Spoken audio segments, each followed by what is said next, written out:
para nós aqui é uma grande divergência, né? Nós não cremos na transubstanciação.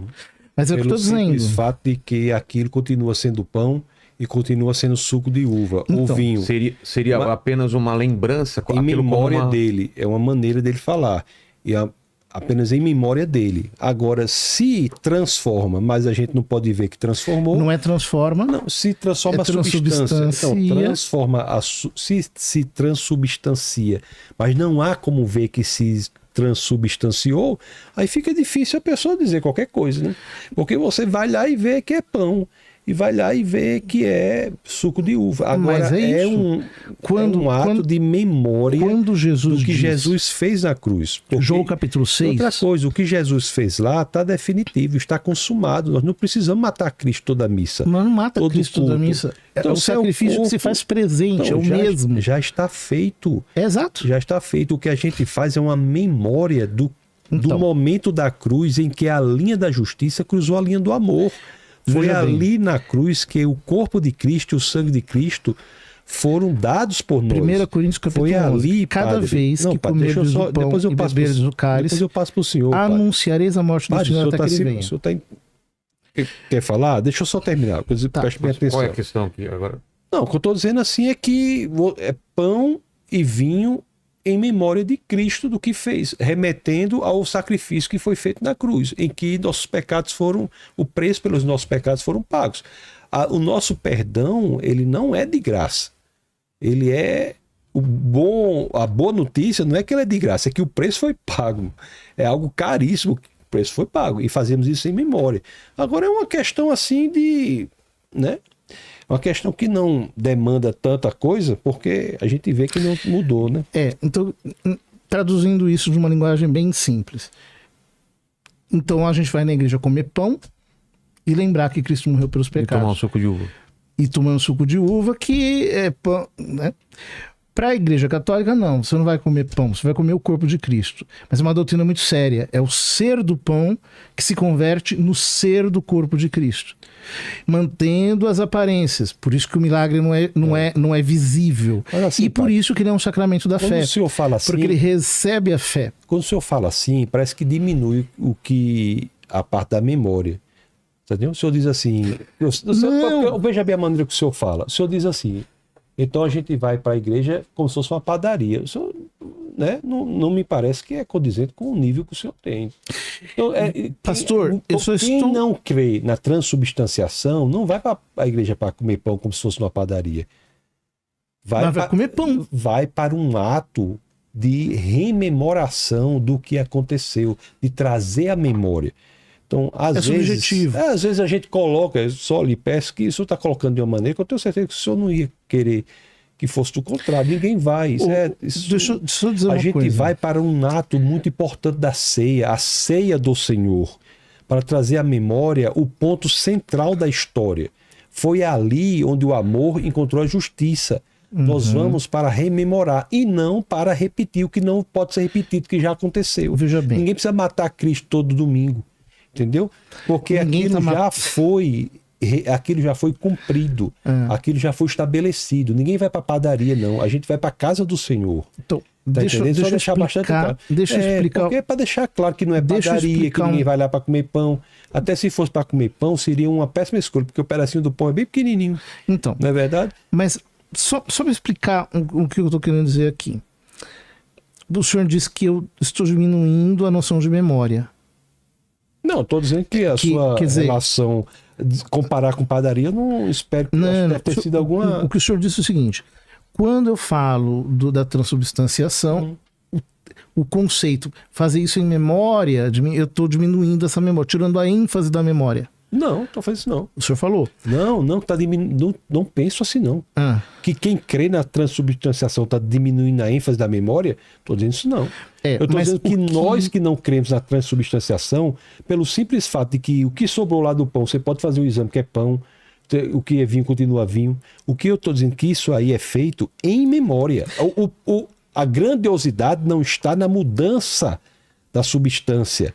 A grandiosidade está no ato de trazer à memória Veja bem, pastor. exteriorizável, São Paulo de forma diz, exteriorizável, algo que aconteceu na cruz. São Paulo diz na primeira carta aos Coríntios, capítulo 11, que quem come a carne do Senhor indignamente será réu do corpo e do sangue do Senhor, come e bebe a sua própria Isso. condenação. É isso mesmo. Veja, não tem sentido essa afirmação se eu estou comendo pão. Está comendo corpo não, padre. Está comendo pão, faça o exame na substância, Então, padre. então Deus está condenando os outros porque está comendo pão? Não, aquilo não é corpo não, padre. O senhor está dizendo assim, Então está não tem batendo o lógica. pé, que está comendo corpo, está comendo carne. Faça o exame que não é carne não, é pão. Agora, Então, é memória. Quem traz A gente chama memória? isso de incredulidade. Quem... Não, assim, mais uma vez, né? Porque eu posso chamar também de heresia, de várias coisas. Mas o senhor veja, João eu tô lhe capítulo dizendo- 6, Espera só um pouquinho. quando Jesus em João capítulo 6 fala, meu corpo é verdadeira comida, meu sangue é verdadeira bebida, etc. E comeu, a palavra inclusive é forte, mastigar, né? No grego. Depois o que acontece? Há uma crise. O pessoal diz, os discípulos dizem, essa palavra é muito forte. Quem a pode suportar? E aí Jesus diz assim, o espírito é que dá a vida, a carne não serve de nada. Ou seja, ele não atenua o sentido das palavras dele, mas ao mesmo tempo ele mostra que é um sentido das palavras dele que não é um sentido metafórico. Quer dizer, o espírito da vida, eu tenho que ter um entendimento espiritual daquilo que ele está dizendo. Este é o mistério da Eucaristia. Ele é tão bondoso, ele é tão generoso, que ele se entregou a ponto de deixar sua carne em alimento, seu sangue em bebida. E eles são separados porque corpo e sangue separados é igual à morte, o que significa que a celebração da Eucaristia é a evocação da morte do Senhor sobre o altar. Da memória também. Da memória, só que o senhor, Da memória também. quando o senhor diz memória, que é a palavra bíblica que está ali, ela tem um significado teológico muito mais denso. Ela não é apenas memória no sentido de recordação. Ela é memória no sentido de representação. Ou seja, o conceito de memória para os judeus, que é o do Novo Testamento nesse caso, é o de tornar presente ali novamente o ato da salvação. Então, o sacrifício do Senhor. Não há um outro sacrifício. Eu não estou matando Cristo de novo aos domingos. O sacrifício do Cordeiro é eterno. Quando o autor da carta aos Hebreus diz que ele se ofereceu ao Pai pelo Espírito eterno, esse encontro da misericórdia e da justiça que o Senhor diz... Do amor e da justiça. Do amor da misericórdia. e da justiça, esse encontro se deu numa intersecção entre o tempo e a eternidade. É por isso que o Apocalipse diz que o Cordeiro foi imolado antes da fundação do mundo. Mas isso não tem nada a ver Ou com seja, o fato de ser carne e ser sangue. O sacrifício do Cristo é eterno. O Cordeiro está imolado em pé diante do altar. Ele foi levado ao grau da eternidade. Portanto, sacramentalmente, o que nós fazemos é trazer este sacrifício, que é sempre atual, para este instante, para este momento. O nome disso é Santa Missa. Nós fazemos isso também. Eu acho que não. Não, porque pode vocês ter não certeza, sacrificam. Se achava, passa a achar diferente. Porque o que a gente Primeiro, faz que o senhor lá não acredita na memória, no sacerdócio, não acredita em sacerdócio? no Como sacerdócio ministerial. Quer dizer, não. O senhor acredita, Sim. a doutrina protestante é a doutrina do sacerdócio comum. Agora você vai dizer o que eu acredito ou não acredito? Não, Mas eu não estou entendendo como que... Você vai dizer o que eu acredito ou não acredito? A doutrina protestante não acredita que existem o sacerdócio ministerial, ou seja, que existem homens que são sacerdotes. O pastorado é um Eu ofício. acabei de vir agora, lá, estava com um arcebispo da igreja cristã, arcebispo lá de Recife, Paulo Garcia, 50 anos de ministério, arcebispo, tem bispo, Anglicano, né? de origem anglicana. Então, assim, o senhor está dando afirmações aí à solta. O senhor Mas está dizendo isso é que eu não doutrina acredito no oficial. sacerdócio. Não é na sua denominação. E todas as outras Como são. assim? Tem sacerdote em toda denominação ministerial. Como é? Mas há uma diferença? Mas você aqui? sabe- Porque o que não é da denominação dele, ele diz que eu não acredito. Não, Só não, não, acredita Qual a se for diferença, da então? forma dele. não, pastor. O que eu estou querendo dizer é o seguinte: Ó, os senhores não acreditam que, ao celebrarem a ceia, os senhores estão realizando o próprio sacrifício de Cristo É sobre o claro, altar. o que fez foi completo. Não precisa sacrificar de novo, não. Então, O que fez foi suficiente. portanto, não estão suficiente. exercendo um sacerdócio naquele momento, porque o sacerdócio O sacerdote consiste no ato de sacrificar. não necessariamente. Isso até o sacrifício perfeito. Os judeus, o sacerdócio consiste no ato de sacrificar até que o cordeiro perfeito foi emolado, foi morto por nós. É isso que eu estou dizendo. A repetição do sacerdócio como o ato de sacrificar só existiu até Cristo. Porque em Cristo o problema foi resolvido.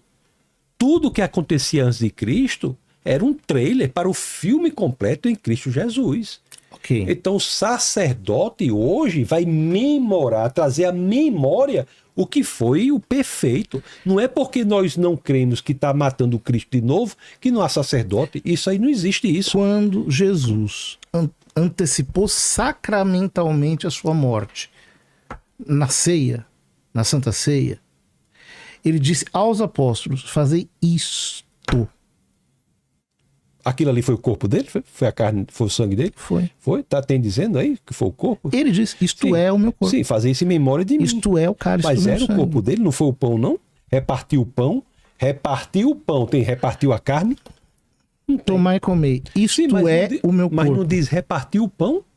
Repartiu. Então, repartiu o quê? O pão. Ele não repartiu a carne, não. Mas é Repartiu claro, o pão. ele Não é claro, não. repartiu Não é o claro, pão não, porque dizendo, se fosse a isto carne- é o meu corpo. Mas então a Bíblia devia ter dito, repartiu a carne e disse, porque ele não repartiu a carne, Mas ele repartiu é o pão. claro, é sacramento. Não, não é claro, não. É claro sendo pão, não sendo carne. Porque se tem dizendo pão, não pode ser carne. Se Não é ele está verdade? dizendo que é, Tendo. quem Ó, sou eu para dizer que não é? e não é o quê, padre? Carne. O corpo e o sangue. Sim, ceia, vamos ler aqui, Lucas 22, 19. E tomando um pão, tendo dado graças, o partiu e lhes disse, dizendo: isto é meu corpo oferecido por vós, fazei isto em memória de mim. É um pão. É um pão. Mas ele está dizendo isto é o meu corpo. Mas é pão. E diz que é para fazer em memória. Mas se ele está dizendo que é o corpo, por que Isso o é- senhor diz que é pão? Porque ele está dizendo que tomou um pão e diz para fazer em Mas é memória. claro, quando ele toma é pão. Mas quando ele diz é corpo. Não, mas representa corpo, mas não é corpo, é O pão. senhor está dizendo que representa. Semelhantemente. Ele está dizendo que é. Não, está dizendo que é pão. Chegamos no impasse, então. Ó, diz É aqui. pão ou é carne? Abre, Jesus diz que é carne. abre uma votação aí no chat. Vamos lá.